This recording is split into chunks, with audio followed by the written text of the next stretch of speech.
As-tu déjà connu un moment où tout ce que tu avais construit s'est effondré en un instant?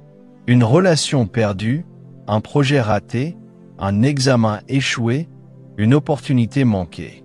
Ce sentiment d'échec, nous le connaissons tous. L'échec n'a pas de frontières. Il touche le riche comme le pauvre, le croyant comme l'incroyant. Mais laisse-moi t'annoncer aujourd'hui une vérité prophétique. Ton échec n'est pas ta fin. Ton échec peut être le point de départ de ta plus grande victoire. La parole de Dieu le déclare dans Proverbes chapitre 24 verset 16. Car cette fois le juste tombe, et il se relève, mais les méchants sont précipités dans le malheur. La différence entre celui qui est abattu et celui qui devient victorieux n'est pas l'absence de chute, mais la capacité de se relever avec Dieu. Le juste tombe, mais il se relève. C'est une promesse, une loi spirituelle. Dieu n'a jamais dit que tu ne tomberais pas, mais il a promis que tu te relèverais. Aujourd'hui, le Saint-Esprit veut te montrer que derrière chaque échec se cache une semence de victoire, si tu acceptes de voir avec les yeux du royaume. Ce n'est pas la fin de ton histoire, c'est une réécriture divine qui commence. Écoute bien, le diable veut que tu associes ton identité à tes échecs, mais Dieu veut que tu découvres ton identité dans tes victoires futures. Alors je te lance un appel à l'action dès maintenant. Mets un « j'aime » à cette vidéo car cela aidera YouTube à la partager à d'autres personnes qui ont besoin de ce message, et abonne-toi pour recevoir plus d'enseignements prophétiques qui transformeront ta vie. Ne garde pas cette parole pour toi. Tu fais partie d'un peuple qui marche dans la lumière du royaume. Prépare-toi, car dans les prochaines minutes, je vais t'enseigner comment passer d'un échec amer à une victoire éclatante. Ce message n'est pas seulement une exhortation, c'est une révélation pratique. Et si tu appliques ces vérités spirituelles, ta vie ne sera plus jamais la même. Lorsque nous parlons des échecs, il ne s'agit pas simplement d'un événement douloureux ou d'un revers temporaire. Dans la perspective humaine, l'échec est souvent défini comme l'incapacité d'atteindre un objectif ou l'interruption d'un rêve. Mais dans la perspective du royaume de Dieu, l'échec n'est jamais une fin, c'est une transition. C'est un passage, un couloir, une étape sur le chemin de ton accomplissement divin. Imagine un potier qui façonne une jarre. Pendant qu'il travaille, la jarre se déforme et perd sa forme. Aux yeux d'un spectateur, cela pourrait être un échec. Mais pour le potier, ce n'est pas la fin de l'histoire. Il reprend l'argile, il la malaxe encore, et il en fait un vase encore plus beau que le premier. C'est exactement ce que Dieu fait avec nous. Jérémie chapitre 18 verset 4 dit « Le vase qu'il faisait ne réussit pas, comme il arrive à l'argile dans la main du potier. Il en refit un autre vase, tel qu'il trouva bon de le faire. » Ce que le monde appelle échec, Dieu l'appelle matière première pour une nouvelle création. Passer d'un échec à une victoire personnelle, c'est donc comprendre que ton identité ne doit pas être liée à ton revers, mais à ta destinée. Le succès n'est pas l'absence d'échecs, le succès est la capacité de transformer tes défaites en tremplin. Écoute ceci, le succès est prévisible, l'échec aussi. Si tu comprends les lois spirituelles et pratiques qui gouvernent la vie, tu peux changer le cours de ton histoire. Un échec peut être vu comme une tombe ou comme une salle de classe. Si tu le perçois comme une tombe, il enterre tes espoirs. Si tu le vois comme une salle de classe, il t'enseigne les leçons qui te conduisent vers ton avenir. L'apôtre Paul lui-même disait dans Romains chapitre 8 verset 28, « Nous savons du reste que toute chose concourt au bien de ceux qui aiment Dieu, de ceux qui sont appelés selon son dessein. » Même ton échec est inclus dans ce « toute chose ». C'est pourquoi il est vital de définir la victoire personnelle. La victoire personnelle n'est pas seulement une réussite extérieure, ce n'est pas uniquement décrocher un emploi, se marier, acheter une maison ou obtenir un diplôme. La véritable victoire personnelle, c'est de marcher dans la volonté de Dieu malgré tes chutes. C'est la résilience spirituelle qui prouve que l'Esprit de Dieu vit en toi. En résumé, l'échec est un état temporaire, La victoire personnelle est un état permanent lorsque tu te connectes au dessein divin. L'échec n'est pas ton identité, c'est ton institut de formation. L'échec n'est pas un cercueil, c'est un berceau qui porte la naissance de ton futur. Écris ceci: mon échec n'est pas la fin, c'est le début de mon témoignage. Première clé, la crise incube la créativité. Chaque échec, chaque crise, chaque perte que tu traverses contient une semence cachée de créativité et de renouveau. Ce n'est pas une simple parole motivante, c'est une loi spirituelle. La Bible nous le montre clairement. Dans Genèse chapitre 1 verset 2, il est écrit: « La terre était informe et vide, il y avait des ténèbres à la surface de l'abîme, et l'Esprit de Dieu se mouvait au-dessus des eaux. » C'était une crise cosmique. Le monde était plongé dans le chaos, un état qui pourrait être qualifié d'échec total. Mais c'est dans ce vide que Dieu a libéré sa créativité en disant: « Que la lumière soit. » Et la lumière fut. L'échec apparent devint le contexte de la plus grande manifestation de gloire, la création. Écoute bien, la crise incube la créativité. Lorsque tu fais face à un échec, c'est une incubation spirituelle. Dieu te met dans un environnement où ta créativité doit se réveiller, où des solutions nouvelles doivent émerger, où des stratégies inédites doivent apparaître. Ton échec n'est pas conçu pour t'éteindre, mais pour te forcer à chercher en toi et en Dieu ce que tu n'aurais jamais découvert autrement. Prenons l'exemple de Joseph. Il a connu un échec familial, rejeté par ses frères, vendu comme esclave. Puis un échec professionnel, faussement accusé et emprisonné. Mais dans la prison, Joseph a découvert un don qui allait le propulser, l'interprétation des songes. C'est dans la crise que son don a été incubé, développé et révélé. Sans prison, pas de palais. Sans échec, pas de victoire. Sans crise, pas de créativité. Peut-être que toi aussi, tu traverses une prison dans ta vie, une relation brisée, un projet effondré, une porte fermée. Le Saint-Esprit me pousse à te dire, ce que tu vois comme une perte est en réalité un laboratoire spirituel. Dieu est en train de réveiller ton potentiel caché. Écoute les paroles de l'apôtre Paul dans 2 Corinthiens chapitre 4 versets 8 à 9. Nous sommes pressés de toute manière, mais non réduits à l'extrémité, dans la détresse, mais non dans le désespoir, persécutés, mais non abandonnés, abattus, mais non perdus. Voilà la réalité. Tu peux être pressé, mais en ce pressage naît l'huile de ton onction. Tu peux être abattu, mais c'est dans cette posture que Dieu te révèle ta capacité de te relever. Prenons une illustration simple, une graine. Quand tu regardes une graine à l'œil nu, elle paraît insignifiante. Mais lorsqu'elle est enfouie dans le sol, dans l'obscurité, sous la pression, elle se décompose. Aux yeux de beaucoup, elle a échoué. Mais en réalité, ce processus d'obscurité est une incubation.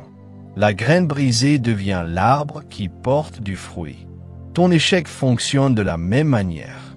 Retiens cette vérité prophétique. Dieu ne permet pas une crise pour t'anéantir, mais pour t'étirer. L'échec est le berceau de la créativité.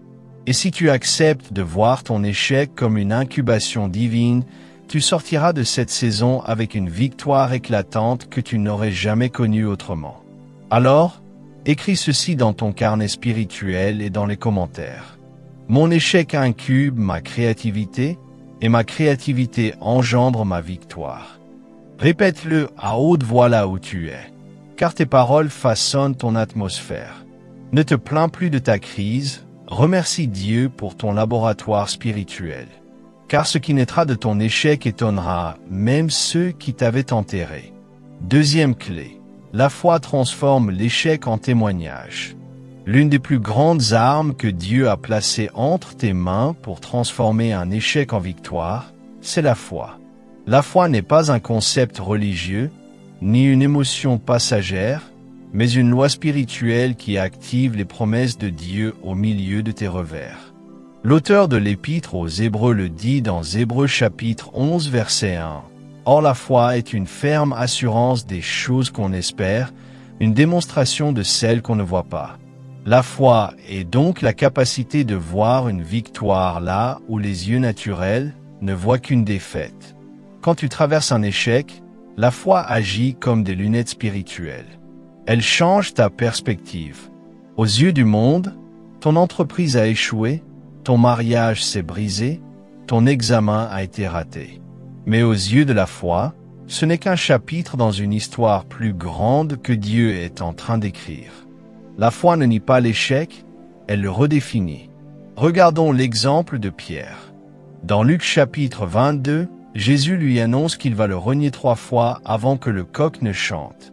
Et Pierre échoue, il tombe, il renie son maître. Mais Jésus avait déjà prié pour lui. « J'ai prié pour toi, afin que ta foi ne défaille point. Et toi, quand tu seras converti, affermis tes frères. » Luc 22h32. Quelle révélation! Jésus ne priait pas pour que Pierre ne tombe pas, mais pour que sa foi ne défaille pas. Pourquoi? Parce que la foi a le pouvoir de transformer une chute humiliante en un témoignage puissant. Après sa restauration, Pierre devint un pilier de l'Église, prêchant le jour de la Pentecôte avec une telle puissance que 3000 âmes furent sauvées. Voilà comment Dieu a agi. Il utilise ta foi pour faire de ton échec une plateforme de gloire. Tu n'es pas défini par ta chute, mais par ta capacité à croire au-delà de ta chute. Paul disait dans 2 Corinthiens chapitre 5 verset 7, « Car nous marchons par la foi et non par la vue. » Tu vois peut-être aujourd'hui les ruines de ton projet, mais si tu marches par la foi, ces ruines deviennent les fondations d'une nouvelle construction. Permets-moi de t'illustrer cela avec une histoire du quotidien. Imagine un inventeur qui essaie de créer une machine. Il échoue des dizaines de fois. Mais chaque tentative, au lieu de l'arrêter, devient une leçon. Sa foi dans le projet reste vivante. Et c'est cette foi qui transforme ses multiples échecs en un témoignage d'innovation. Beaucoup d'inventeurs célèbres ont affirmé que ce n'était pas l'absence d'échecs qui les avait conduits au succès, mais leur capacité à croire malgré les échecs. De la même manière, dans ta vie spirituelle, ce n'est pas ton absence de chute qui va glorifier Dieu, mais ta capacité à croire qu'il est fidèle malgré tout. Romains chapitre 8 verset 37 déclare « Mais dans toutes ces choses, nous sommes plus que vainqueurs par celui qui nous a aimés. » Vois-tu? Paul ne dit pas « en dehors de ces choses », mais « dans toutes ces choses ».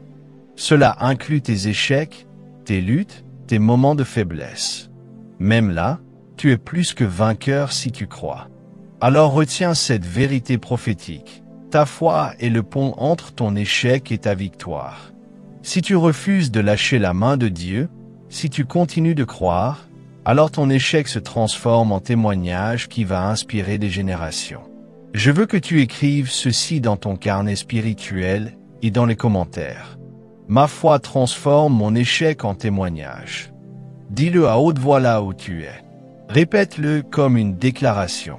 Parce que chaque mot que tu prononces par la foi bâtit l'atmosphère de ta victoire. Troisième clé. La persévérance fait naître la victoire. Il y a une vérité spirituelle que beaucoup de croyants oublient. L'échec ne peut jamais vaincre un homme ou une femme qui refuse d'abandonner. L'ennemi ne craint pas ton intelligence, il ne craint pas ton éloquence, il ne craint même pas ton zèle temporaire. Ce qui l'effraie, c'est ta persévérance, ta capacité à rester debout même quand tout semble contre toi.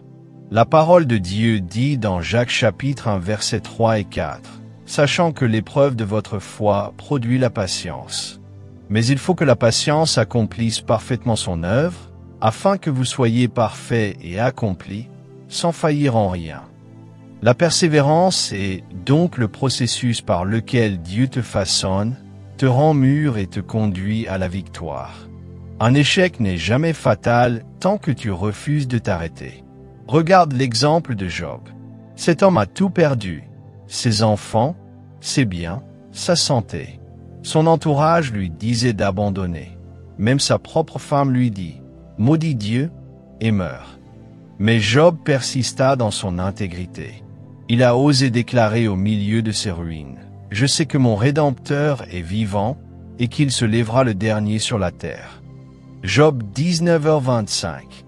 Et parce qu'il a persévéré, la Bible dit que Dieu lui a donné une fin plus glorieuse que son commencement, restaurant le double de tout ce qu'il avait perdu. Voilà la puissance de la persévérance. Ce qui semblait être un échec total s'est transformé en un témoignage éternel de la fidélité de Dieu.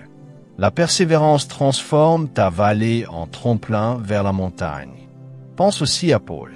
Dans Actes chapitre 20, il dit aux anciens d'Éphèse: « Mais je ne fais pour moi-même aucun cas de ma vie, comme si elle m'était précieuse, pourvu que j'accomplisse ma course avec joie et le ministère que j'ai reçu du Seigneur Jésus. » Paul a été persécuté, lapidé, emprisonné, naufragé, mais rien ne l'a arrêté. Pourquoi? Parce que la persévérance était son manteau. Et c'est cette persévérance qui a fait de lui l'un des plus grands apôtres de l'histoire, malgré des échecs apparents. Illustrons cela par une image du quotidien. Imagine un enfant qui apprend à marcher. Il tombe une première fois, une deuxième fois, une troisième fois. Si l'enfant décidait de s'arrêter à sa 5e chute, il ne marcherait jamais. Mais instinctivement, il se relève et recommence. La persévérance est inscrite jusque dans la nature humaine. Si tu as appris à marcher physiquement grâce à la persévérance, pourquoi douter que tu peux marcher spirituellement et victorieusement de la même manière? La réalité, c'est que l'échec n'a de pouvoir que sur celui qui abdique. Mais si tu tiens ferme, si tu continues à prier, à croire, à travailler, à avancer, alors ta victoire est inévitable. Galates chapitre 6 verset 9 le confirme. Ne nous lassons pas de faire le bien, car nous moissonnerons au temps convenable si nous ne nous relâchons pas. Alors retiens ceci, l'échec n'est jamais définitif pour celui qui persévère. Même si tu es tombé 10 fois, relève-toi 11 fois. Même si ton projet a échoué 3 fois, essaie une 4e fois. Car Dieu n'abandonne jamais un homme ou une femme qui refuse d'abandonner. Je veux que tu écrives ceci dans ton carnet spirituel et dans les commentaires. Je refuse d'abandonner, ma persévérance engendre ma victoire. Dis-le maintenant à haute voix. Proclame-le comme une vérité prophétique sur ta vie. Car ta persévérance d'aujourd'hui sera la clé de ton témoignage demain. 4e clé. L'obéissance ouvre les portes de la restauration. Il existe une vérité incontournable dans le royaume. L'échec n'est pas seulement une question de circonstances, il est souvent lié à une direction manquée ou à une désobéissance. Mais la bonne nouvelle, c'est que l'obéissance a le pouvoir de rétablir ce que l'échec a détruit. Là où ta désobéissance a ouvert une porte au désordre, ton obéissance ferme cette porte et en ouvre une autre vers la restauration divine. Souviens-toi de Jonas. Dieu lui avait donné une mission claire, aller à Ninive. Mais Jonas a choisi de fuir vers Tarsis. Résultat, une tempête violente, un naufrage et 3 jours dans le ventre d'un grand poisson. Aux yeux du monde, c'était un échec total. Mais dans le ventre du poisson, Jonas a choisi l'obéissance. Il a prié, il a reconnu son erreur et il a dit oui à Dieu. Et aussitôt, la mer s'est apaisée et le poisson l'a vomi sur le rivage, lui redonnant une nouvelle chance. L'obéissance a ouvert une porte de restauration. La Bible dit dans Deutéronome chapitre 28 verset 1, « Si tu obéis à la voix de l'Éternel, ton Dieu, en observant et en mettant en pratique tous ces commandements que je te prescris aujourd'hui, l'Éternel, ton Dieu, te donnera la supériorité sur toutes les nations de la terre. » Remarque bien, la clé ici n'est pas seulement la prière, ni le jeûne, mais l'obéissance. L'obéissance attire la faveur, l'obéissance restaure ce que tu as perdu, l'obéissance rétablit ta dignité. Prenons un autre exemple, Pierre, encore une fois. Dans Luc chapitre 5, il avait péché toute la nuit sans rien prendre. Un échec professionnel cuisant. Mais Jésus lui donne une instruction simple. Avance en pleine eau et jetez vos filets pour pêcher. Pierre aurait pu refuser, découragé par son échec, mais il choisit l'obéissance. Et cette obéissance a transformé son filet vide en filet rempli au point de se rompre. L'échec de toute une nuit a été effacé par une seule action d'obéissance. Écoute bien ceci, ton obéissance vaut plus que tes sacrifices. Beaucoup de croyants essaient de compenser leurs échecs par des efforts humains, mais sans obéissance, tout effort reste stérile. Quand Dieu dit « pardonne » et que tu pardonnes, tu vois la restauration. Quand Dieu dit « sème » et que tu sèmes, tu vois la provision. Quand Dieu dit « attends » et que tu attends, tu vois l'exaucement. L'obéissance déclenche des portes que la désobéissance avait fermées. Illustrons cela avec une situation moderne. Imagine un entrepreneur qui a échoué parce qu'il a négligé des principes simples, l'honnêteté, la discipline, la rigueur. Tant qu'il continue dans la même désobéissance, il reproduira les mêmes échecs. Mais le jour où il choisit l'obéissance aux lois de Dieu, marcher dans l'intégrité, respecter ses engagements, agir avec justice, alors les choses changent. La même entreprise qui sombrait peut renaître et prospérer, car l'obéissance attire la bénédiction. C'est pourquoi Samuel dit à Saul dans 1 Samuel chapitre 15 verset 22, « Voici, l'obéissance vaut mieux que les sacrifices, et l'observation de sa parole vaut mieux que la graisse des béliers. » Saul avait échoué parce qu'il avait choisi de sacrifier sans obéir. Mais toi, tu peux éviter ce piège. Tu peux transformer ton échec en victoire en choisissant d'obéir à la voix de Dieu, même quand elle te semble difficile ou irrationnelle. Voici la vérité que tu dois retenir. L'échec est souvent la conséquence de la désobéissance, mais la victoire personnelle est toujours le fruit de l'obéissance. Alors écris ceci dans ton carnet spirituel et dans les commentaires. Mon obéissance ouvre les portes de ma restauration. Proclame-le maintenant à haute voix, car chaque fois que tu obéis à Dieu, tu invites le ciel à intervenir dans ton histoire. 5e clé. Le renouvellement de ton esprit change ta trajectoire. L'une des plus grandes vérités que le Saint-Esprit veut te révéler aujourd'hui, c'est que ton échec extérieur n'a pas le dernier mot tant que ton esprit intérieur se renouvelle. Ce n'est pas ce qui t'arrive qui détermine ta destinée, mais la manière dont ton esprit répond à ce qui t'arrive.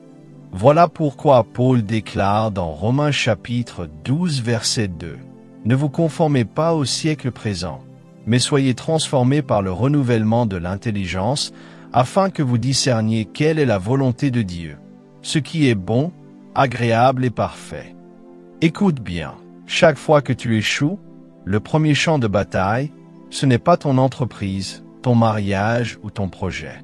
Le premier champ de bataille, c'est ton esprit. L'ennemi sait que si ton esprit est abattu, ton avenir est paralysé. Mais si ton esprit est renouvelé, tu peux renaître de tes cendres et tracer une nouvelle trajectoire. Regarde l'exemple de David. Après son échec moral avec Bathsheba, il aurait pu rester prisonnier de la culpabilité. Mais il a choisi le chemin du renouvellement intérieur. Dans le psaume 51 verset 10, il prie « Ô Dieu, crée en moi un cœur pur, renouvelle en moi un esprit bien disposé. » Quelle sagesse! David comprenait que sa restauration ne dépendait pas seulement du trône ou de l'opinion des hommes, mais du renouvellement de son esprit devant Dieu. Et parce qu'il a permis à Dieu de travailler son intérieur, il a pu continuer sa mission royale. De la même manière, si tu veux passer de l'échec à la victoire, tu dois laisser le Saint-Esprit renouveler ton intelligence. Ce renouvellement, c'est la capacité de voir ton échec non pas comme une fin, mais comme une transition vers ton témoignage. C'est refuser les mensonges de l'ennemi qui dit « Tu es fini » et proclamer la vérité de Dieu qui dit « Je commence une œuvre nouvelle en toi ». Illustrons cela par une image du quotidien. Imagine un conducteur qui prend la mauvaise route. Son GPS lui indique « Faites demi-tour dès que possible ». Le fait de s'être trompé de route ne signifie pas qu'il ne peut jamais atteindre sa destination. Mais s'il refuse de corriger son esprit, de changer sa pensée et sa direction, il restera perdu. Le renouvellement de l'esprit, c'est ton GPS spirituel. Il te dit, tu as échoué ici, mais voici une nouvelle trajectoire. Et si tu acceptes d'écouter, tu arriveras quand même à ta destination.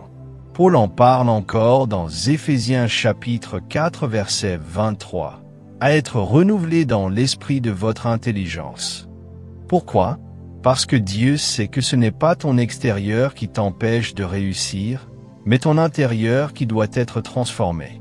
Une pensée renouvelée ouvre une nouvelle saison. Une mentalité changée ouvre une nouvelle trajectoire. Voilà pourquoi l'échec peut être fatal pour certains et une opportunité pour d'autres. Ce n'est pas l'échec qui fait la différence, mais l'état d'esprit. Quand ton esprit est renouvelé, tu refuses de voir l'échec comme une identité, tu le vois comme une leçon. Tu refuses de dire « j'ai échoué, donc je suis un échec ». Tu déclares « j'ai échoué, mais Dieu renouvelle mon esprit et ma trajectoire change ». Voici la vérité que tu dois retenir, le renouvellement de ton esprit est la clé qui convertit ta défaite en destinée.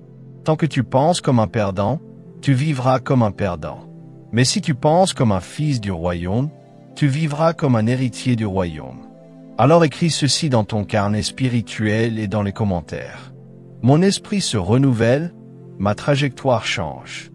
Répète-le maintenant à haute voix, car ta bouche prophétise ton avenir et ton esprit dirige ta vie. 6e clé, les relations divines accélèrent ta restauration. Il y a une vérité que tu dois comprendre. Dieu utilise toujours des relations pour transformer un échec en victoire. Ton futur n'est pas uniquement lié à ton intelligence ou à ton travail acharné, mais aussi aux personnes que Dieu place sur ton chemin. Un mauvais entourage peut amplifier ton échec, mais une relation divine peut accélérer ta restauration. Regarde l'histoire de Ruth. Après la mort de son mari, elle aurait pu rester dans le deuil et l'échec, sans espoir. Mais elle a choisi de s'attacher à Noémie, une femme de foi. Elle lui dit dans Ruth chapitre 1 verset 16, « Où tu iras, j'irai. Où tu demeureras, je demeurerai. Ton peuple sera mon peuple, et ton Dieu sera mon Dieu. » Ce choix relationnel fut prophétique. En s'attachant à la bonne personne, Ruth est passée d'une veuve étrangère à une épouse restaurée, intégrée dans la lignée royale de David, et même dans la généalogie de Jésus-Christ. Ce qui semblait être un échec définitif devint une victoire éternelle à cause d'une connexion divine. Écoute bien, les relations sont des clés spirituelles. Le diable le sait, c'est pourquoi il essaie toujours de t'isoler après un échec. Il veut que tu crois que tu es seul, que personne ne peut te comprendre.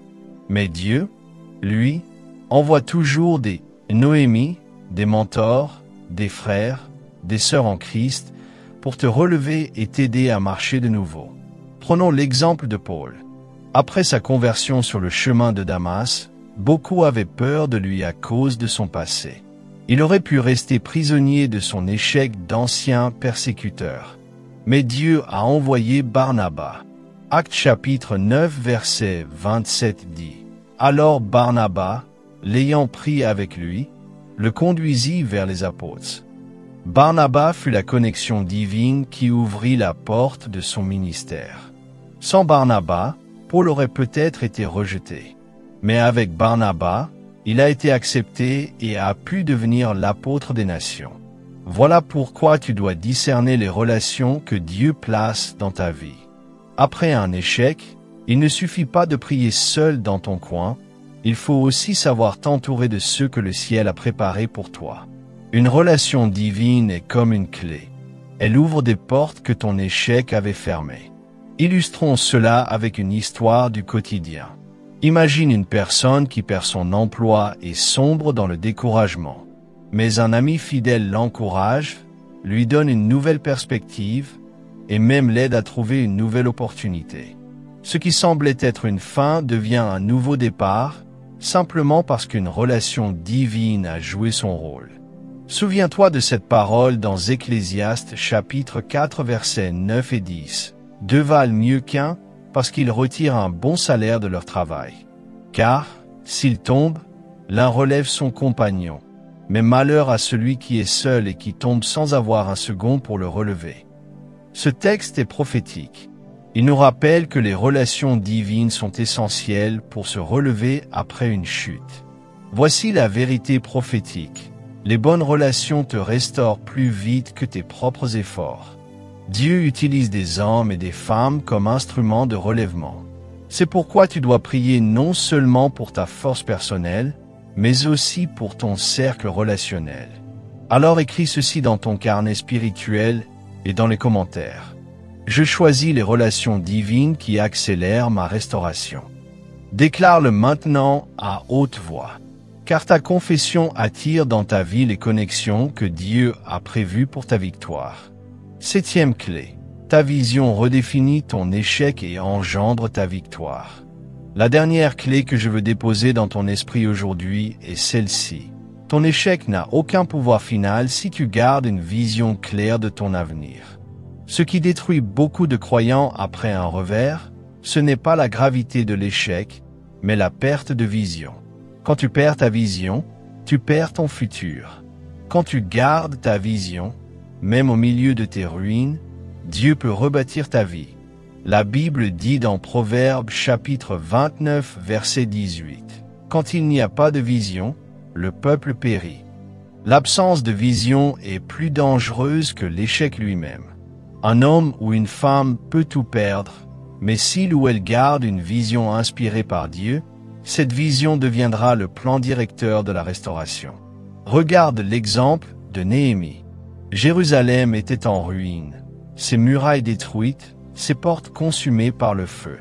C'était un échec collectif, une honte nationale. Mais Néhémie avait une vision, rebâtir les murailles. Malgré les moqueries, les oppositions, les menaces, il a gardé ses yeux fixés sur ce que Dieu lui avait montré. Et en 52 jours seulement, la vision s'est accomplie. Voilà la puissance de la vision. Elle transforme un peuple humilié en un peuple restauré. Écoute bien, ton échec actuel ne définit pas ta destinée, c'est ta vision qui la définit. Joseph en est un autre exemple. Ses frères l'ont vendu, il est devenu esclave, il a été jeté en prison. Mais il n'a jamais perdu la vision que Dieu lui avait donnée à travers ses songes.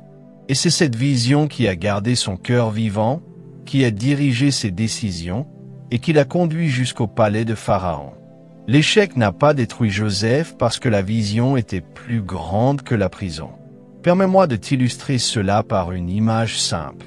Imagine un navigateur en pleine tempête. Les vagues frappent, les vents hurlent, son bateau semble sur le point de chavirer. Mais ce navigateur a une boussole et une carte. Tant qu'il garde les yeux sur sa direction, il sait que la tempête est temporaire. Il nie pas la violence des vagues, mais il refuse de laisser la tempête lui voler sa destination. De la même manière, ta vision est ta boussole spirituelle. Elle redéfinit ton échec, elle le met en perspective, elle le transforme en étape vers ta victoire. Paul en parle dans Philippiens chapitre 3 versets 13 et 14, « Oubliant ce qui est en arrière et me portant vers ce qui est en avant, je cours vers le but pour remporter le prix de la vocation céleste de Dieu en Jésus-Christ. » Paul avait connu des échecs, des persécutions, des trahisons. Mais sa vision du but céleste l'empêchait de s'arrêter dans ses douleurs. C'est la vision qu'il a gardée, en mouvement jusqu'au bout. Voici donc la vérité prophétique. Ta vision est la clé qui transforme l'échec en étape et l'étape en victoire.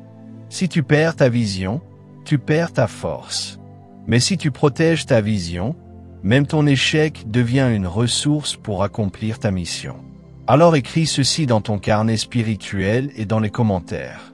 Ma vision redéfinit mon échec et engendre ma victoire.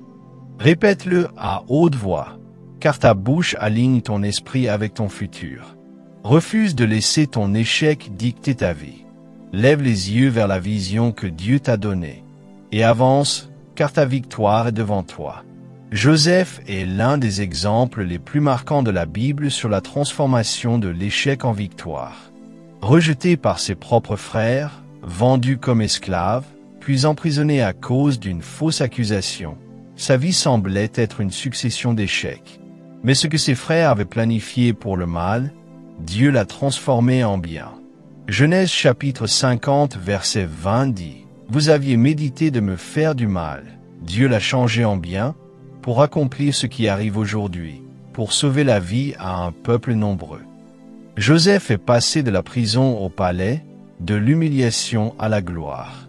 Son histoire nous enseigne que même lorsque tout semble perdu, Dieu est capable de réécrire ton scénario et de te positionner pour ta destinée. Écris-le. Ce que l'ennemi a prévu pour mon mal, Dieu le transforme en ma victoire. Job est l'image même de l'échec total aux yeux humains. En un seul jour, il a perdu ses enfants, ses richesses et sa santé. Ses amis le jugeaient, sa femme le décourageait. Mais Job a choisi de ne pas maudire Dieu. Il a gardé sa foi, même dans la douleur. Il a osé déclarer « Je sais que mon Rédempteur est vivant ». Job 19h25. Cette déclaration de foi a changé toute l'histoire. À la fin, Job reçut le double de tout ce qu'il avait perdu. Job 42 verset 10 le confirme. L'Éternel rétablit Job dans son premier état, quand Job eut prié pour ses amis. Et l'Éternel lui accorda le double de tout ce qu'il avait possédé. La victoire de Job nous enseigne que même les échecs les plus douloureux peuvent être transformés en bénédictions abondantes si nous persévérons dans la foi. Écris-le, mon échec prépare ma double portion. Paul est un autre témoignage inspirant. Avant sa rencontre avec Christ, il persécutait l'Église avec zèle. Aux yeux des croyants, il représentait un échec spirituel, un ennemi de la foi.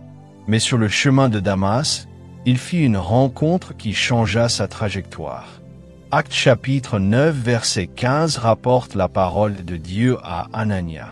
Cet homme est un instrument que j'ai choisi pour porter mon nom devant les nations, devant les rois et devant les fils d'Israël. Le persécuteur devint l'apôtre des nations. Ses anciens échecs ne furent pas un obstacle, mais le décor de sa transformation. Et Paul lui-même dira dans Philippiens chapitre 3 verset 13, « Oubliant ce qui est en arrière et me portant vers ce qui est en avant. » Voilà la clé. Oublier le passé, saisir la vision et avancer. Ces trois histoires nous rappellent une vérité puissante. Dieu est le maître de la rédemption. L'échec n'a jamais le dernier mot lorsqu'il entre en scène. Joseph nous enseigne que nos trahisons deviennent des plateformes de gloire. Job nous enseigne que nos pertes se transforment en double portion. Paul nous enseigne que même nos erreurs peuvent devenir un témoignage puissant si nous nous soumettons à Dieu. Alors retiens ceci, ton échec actuel n'est pas définitif. Si tu choisis de marcher dans la foi, la persévérance, l'obéissance, le renouvellement de l'esprit, les bonnes relations et une vision claire, ton histoire sera réécrite pour glorifier Dieu. Écris-le, mon échec d'aujourd'hui sera mon témoignage demain. Frères, sœurs, la parole de Dieu n'est pas seulement destinée à être entendue, elle est destinée à être appliquée. Jésus lui-même dit dans Matthieu chapitre 7 verset 24, « C'est pourquoi, quiconque entend ces paroles que je dis et les met en pratique, sera semblable à un homme prudent qui a bâti sa maison sur le roc. » Ta victoire personnelle ne dépend pas seulement de ce que tu as entendu aujourd'hui, mais de ce que tu vas décider de mettre en action à partir de maintenant. Dans ta vie familiale, il est possible que ton échec se manifeste dans ton foyer. Peut-être ton mariage a traversé des conflits, peut-être la communication est brisée, peut-être tu portes la honte d'un divorce ou d'une relation difficile avec tes enfants. Ne laisse pas l'échec familial te définir. Applique la clé de l'obéissance et du renouvellement de ton esprit. Choisis de pardonner même si l'autre ne s'excuse pas. Choisis de reconstruire le dialogue même si c'est difficile. Souviens-toi de Colossiens chapitre 3 verset 13. Supportez-vous les uns les autres. Et si l'un a sujet de se plaindre de l'autre, pardonnez-vous réciproquement. De même que Christ vous a pardonné, pardonnez-vous aussi. Quand tu appliques l'obéissance dans ta maison, Dieu restaure les fondations. Dans ton travail et tes finances. Beaucoup confondent emploi et travail. Le docteur Miles Monroe enseignait « Ton emploi, c'est ce que tu fais pour vivre. Ton travail, c'est ce que tu es né pour accomplir. » Si tu perds ton emploi, ce n'est pas un échec définitif. Ton emploi peut changer, mais ton travail, ton don, ta mission divine demeure. Joseph a perdu son emploi à plusieurs reprises esclave, puis prisonnier, mais son travail, son don d'interprétation et de gestion, ne l'a jamais quitté. Et c'est ce travail qui l'a propulsé dans sa destinée. Pratiquement, si tu perds un emploi, ne panique pas. Cherche à identifier ton travail, ton don, ton potentiel divin. Demande au Saint-Esprit, « Seigneur, quel est le trésor que tu as placé en moi ?» Et commence à développer ce don. Si tu sais enseigner, enseigne. Si tu sais conseiller, conseille. Si tu sais gérer, mets-toi au service de projets. C'est en développant ton travail que tu trouveras une victoire durable au-delà de l'échec professionnel. Dans ton appel spirituel, peut-être que tu as échoué dans ton ministère. Tu as commencé à servir, mais tu as chuté moralement, ou tu as été incompris, ou tu as abandonné en cours de route. Frère, sœur, sache que Dieu ne t'a pas rejeté. Rappelle-toi Pierre. Après son reniement, Jésus ne l'a pas disqualifié, mais l'a restauré et lui a confié encore plus de responsabilités. Paie mes brebis. Jean 21h17. Cela veut dire que ton échec spirituel peut devenir le terrain de ton authenticité et de ton ministère futur. Applique la persévérance, le renouvellement de ton esprit et l'obéissance, et Dieu te donnera une seconde chance. Au quotidien, comment appliquer ces clés chaque jour? Voici quelques actions pratiques. 1. Écris tes leçons d'échec.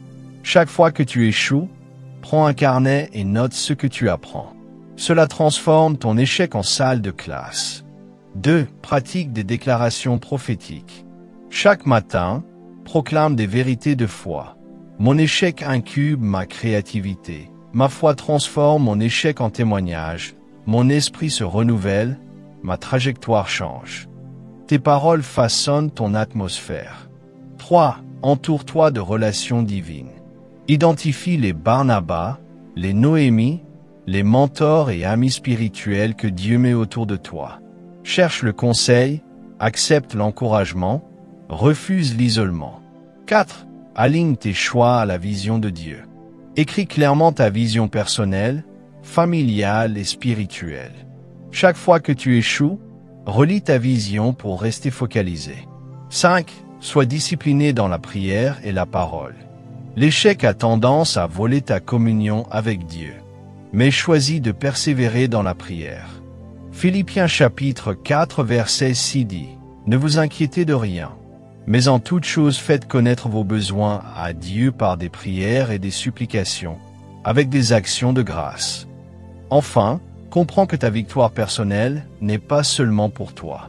Elle est destinée à inspirer les autres. » Paul écrit dans 2 Corinthiens chapitre 1 verset 4 « Il nous console dans toutes nos afflictions, afin que, par la consolation dont nous sommes l'objet de la part de Dieu, nous puissions consoler ceux qui se trouvent dans quelque affliction. » Ton échec transformé en victoire deviendra une source de consolation et d'encouragement pour d'autres. Alors je veux que tu fasses un acte prophétique en ce moment.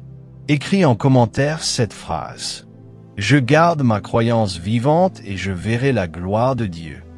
Ne la garde pas pour toi, proclame-la publiquement. Parce que ce que tu confesses attire dans ta vie la réalité de la victoire. Frères, sœurs, nous avons parcouru ensemble un chemin puissant aujourd'hui. Nous avons vu que l'échec n'est pas une condamnation, mais une préparation. Nous avons découvert que chaque clé biblique, la créativité dans la crise, la foi qui transforme, la persévérance qui engendre la victoire, l'obéissance qui ouvre les portes, le renouvellement de l'esprit qui change la trajectoire, les relations divines qui restaurent, et la vision qui redéfinit l'échec est une arme spirituelle pour transformer ton histoire. Je veux que tu entendes ceci avec ton cœur. Ton échec n'est pas ta fin, ton échec est un passage vers ta victoire. Le diable a voulu te faire croire que tu es fini, mais le Saint-Esprit déclare aujourd'hui que tu entres dans une nouvelle saison. Lamentation chapitre 3 versets 22 et 23 dit « Les bontés de l'Éternel ne sont pas épuisées, ses compassions ne sont pas à leur terme.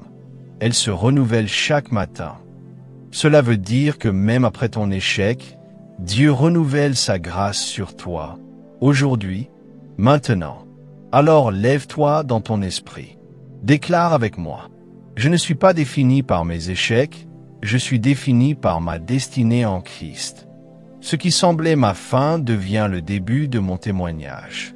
Je refuse d'abandonner, je choisis de persévérer, je choisis de croire, je choisis d'obéir. Rappelle-toi, le succès dans le royaume de Dieu n'est pas une question de chance, c'est une question de loi spirituelle. Comme le disait souvent le docteur Miles Monroe, le succès est prévisible. Si tu appliques ces principes, ta victoire est inévitable. Tes revers vont devenir des tremplins, tes cicatrices deviendront des témoignages, et ta vie sera une vitrine de la gloire de Dieu. Mais je t'appelle à une action spirituelle concrète. Ne quitte pas ce message sans prendre un engagement devant Dieu.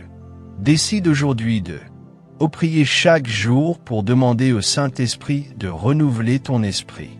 En identifier au moins une relation divine à honorer et à cultiver. Rédiger par écrit ta vision pour ne pas la perdre dans les moments difficiles. Remplacer tes plaintes par des déclarations prophétiques. Ce n'est pas une simple prédication, c'est une invitation à changer ton style de vie.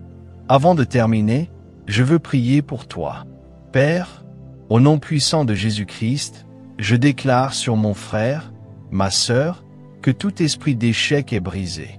Je proclame que ta grâce couvre chaque cicatrice, que ta lumière éclaire chaque obscurité et que ton esprit fait naître une victoire là où il y avait une défaite. Que cette personne qui m'écoute se relève, se fortifie et devienne un témoignage vivant de ta fidélité. Si tu crois à cette prière, déclare à voix haute « Amen, je reçois ma victoire ». Et écris-le aussi dans les commentaires pour sceller cette parole. Enfin, je t'encourage, mets un j'aime à cette vidéo, abonne-toi pour recevoir plus d'enseignements prophétiques et partage ce message à quelqu'un qui traverse une saison d'échecs. Tu deviendras l'instrument de sa restauration. N'oublie jamais, l'échec est temporaire, mais ta victoire en Christ est éternelle.